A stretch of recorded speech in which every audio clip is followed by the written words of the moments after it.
শ্রীলঙ্কার বিপক্ষে কি খেলা দেখাইল বাংলাদেশ।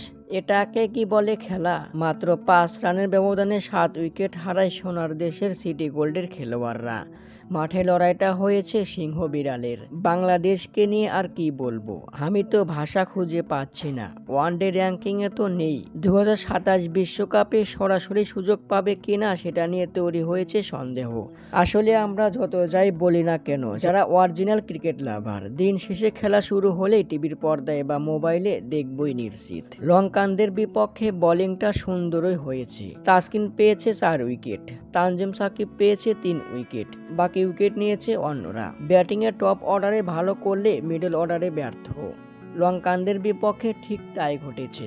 100 রান পর্যন্ত ছিল 1 উইকেট, মাত্র 5 রান তুলতেই হারায় 7 উইকেট। এতেই চুপসে যায় টাইগাররা।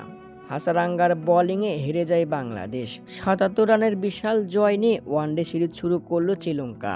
সিরিজের দ্বিতীয় ওয়ানডে 5ই জুলাই। বাংলাদেশের লক্ষ্য দ্বিতীয় ম্যাচে জয় তুলে ঘুরে দাঁড়ানো। প্রিয় দর্শক, কমেন্টে জানান দ্বিতীয় ম্যাচে বাংলাদেশ কেমন পারফর্ম করবে, নাকি করবে আবারও হতাশ।